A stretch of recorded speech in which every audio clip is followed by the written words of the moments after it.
আচ্ছা, আপনারা কি বলতে পারেন যে একটা দেশের আসলে ভবিষ্যৎটা কারা? উত্তরটা কি হতে পারে? হ্যাঁ, অবশ্যই আমাদের শিশুরা। কিন্তু দেখেন আমাদের দেশের আজকে কি অবস্থা। সেই শিশুরাই আজকে সবচেয়ে বেশি অনিরাপদ আমাদের দেশে। প্রতিদিন খবরের কাগজ খুললেই দেখা যায় শিশুরা ধর্ষিত হচ্ছে, নির্যাতিত হচ্ছে, গুম খুন। একটা শিশু যে ঠিক মতো এখনো পৃথিবী চিনতে পারেনি, কোনো কিছু বুঝতেই শিখেনি, সে আজ নৃশংসতার শিকার হচ্ছে। আর আমরা আমরা শুধু কয়েকদিন সোশ্যাল মিডিয়াতে পোস্ট দিচ্ছি, তারপর সব চুপ। আমি আজ সবার কাছে প্রশ্ন করতে চাই, এই রাষ্ট্রের দায়িত্বটা আসলে কোথায়? সরকার কোথায়? মন্ত্রীদের জবাবদিহিতা কোথায়? হ্যাঁ, আজকে দেখলাম আমি স্যার বিষয়টা ভাইরাল হওয়ার কারণে কি হইলো, তারেক রহমান তাদের বাসায় গেল, গিয়ে কি করলো, তার বোনের দায়িত্ব নিল। আচ্ছা, জনগণ কি তার থেকে এইটা আশা করছিল? আমরা তো এটা চাই না যে একটা শিশু ধর্ষিত হোক আর সরকার গিয়ে তার বাসায় গিয়ে তার বড় বোনের দায়িত্ব নিক। না, আমরা তো এমন কোনো কিছু আশা করি না তাদের থেকে। আমাদের আশা হচ্ছে, আমাদের প্রত্যাশা হচ্ছে ধর্ষণটা বন্ধ হোক, ধর্ষকের বিচার হোক। দেখেন 2026 সালের 17ই ফেব্রুয়ারির পর, মানে আমাদের বিএনপি সরকার গঠন পর 666টি শিশু ধর্ষণের মামলা রেকর্ড করা হয়েছে। এর মধ্যে 530 জনকে গ্রেফতার করা হয়েছে, 71 জন এর মধ্যে জামিন পাইছে। কিন্তু অত্যন্ত দুঃখের বিষয় কি জানেন, এই 666টি মামলার মধ্যে আজ পর্যন্ত একটা মামলারও সঠিক বিচার এখন পর্যন্ত হয়নি। এই দেশটা আমাদের কাছে কিভাবে নিরাপদ? আমরা দেশে কিভাবে নিরাপদ? আমাদের মায়েরা, আমাদের বোনেরা আদৌ কি আমাদের দেশে নিরাপদ? একটা শিশু যখন ধর্ষিত হয় তখন একটা পরিবার ধ্বংস হয় না, আসলে তখন পুরো একটা সমাজ ব্যর্থ হয়। কারণ একটা সভ্য রাষ্ট্রের প্রধান দায়িত্ব কি?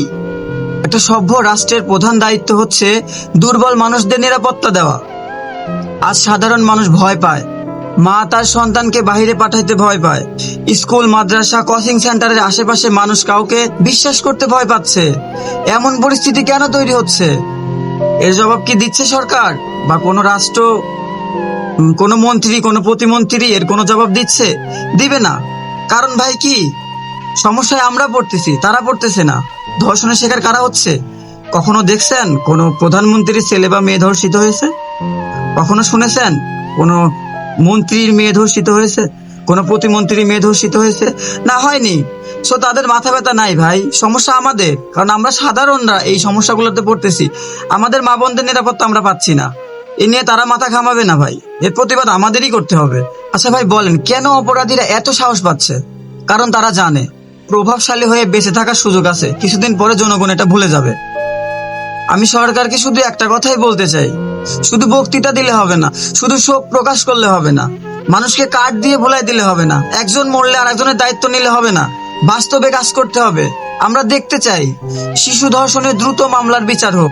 অপরাধীর কোনো রাজনৈতিক পরিচয় দেখলে চলবে না, সে যেই হোক তাকে আইনের আওতায় আনতে হবে এবং সর্বোচ্চ কম সময়ের মধ্যে তাদের বিচার নিশ্চিত করতে হবে।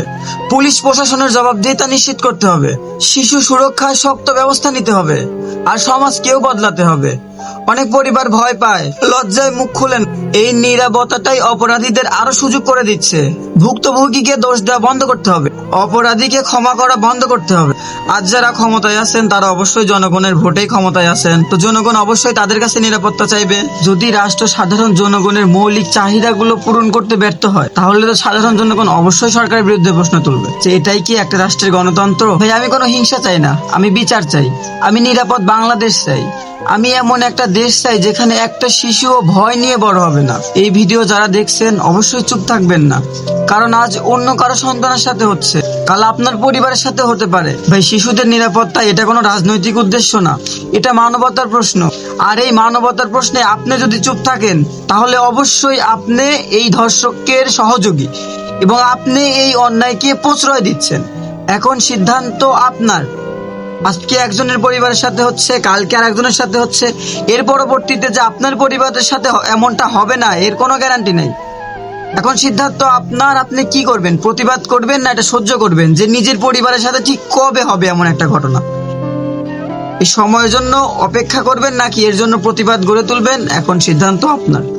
আজকে যদি চুপ থাকেন তাহলে পরের কবরটা হবে আরো একটা শিশু। আজকে যদি চুপ থাকেন, এর প্রতিবাদ যদি না জানান, তাহলে নিশ্চিত থাকেন এর পরের কবরটা হবে আরো একটা শিশু, আবারও খালি হবে কোনো এক মায়ের বুক।